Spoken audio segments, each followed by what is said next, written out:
Snapback Journey podcast. It's Checka on today with my dear sister-in-law, Sandra Marmaleos. I just still say sister-in-law, but I love to have you on because you have a plethora of knowledge. Of the first half of a lesson is going to be what they know, and then we sprinkle in 20% of new stuff. But the new stuff is always going to be focused on that one skill, right? Okay. And then you weave that skill for the next 3 to 4 lessons. Wow. Does that make sense? So they're building confidence because they feel like, wow, I'm really good. I'm doing really well. I'm not struggling the entire time. But there's this one area, this one new place where I am being forced to grow, but it doesn't feel so hard, and I'm not going to be reluctant and combative with my teacher or my parent because I'm shining so much in this other area. And so it's a great, like, who else to have a perfect example and be teaching other children, right? Because it's like you have your own example at home and it's a real life one. Yeah. So do you feel like you implement these same strategies at home as much as you could? Okay. I do. So for example, we were learning, my kids like to cook, and we were taking a cooking class and all that. Okay. And, the new skill we were learning in my brain, not like the actual skill they were teaching in this online cooking class, which was like, making pretzels or something, right? Okay.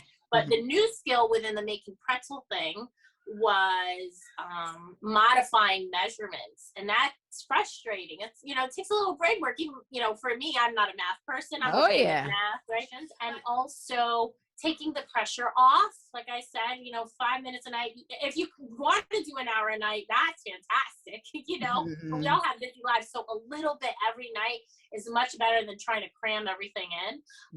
And then I recently talked about this in another podcast, have books all over the house. And I know that goes against the idea of minimalism and all that. But listen, have a couple of books facing forward in all rooms of the house, even in the bathroom. Like my kids love to stand on the toilet and read, and you change them up every couple of weeks.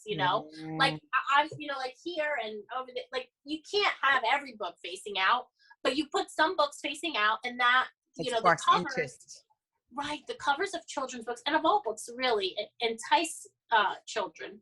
Obviously, you want them to one day not care about a cover and just dive into a book. But the reality is that the cover is like the trailer for the book. That gets us interested. I see that there's always like a constant struggle between parents and teachers. Like, oh, well, you've got to meet me halfway sort of thing, right? Like, are you putting in the time that you need to put in? Are you helping me help your child? You got to help me help your child. I kind of see that's always an argument, right? Yeah, that's always been a thing, And I play both sides, right? I'm a parent and I'm a teacher, and I'm guilty of that too, where I expect their teachers to do, I would say, like, again, that 80-20 rule, like 80% of the heavy lifting.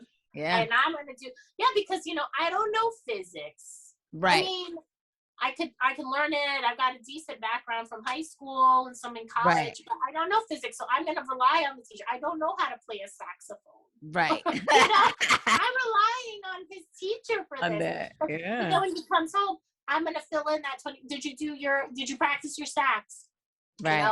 Did you do whatever the homework was? Yeah. Is it done right? Because I don't know. I don't know. Right. You don't even know. That's funny. Yeah.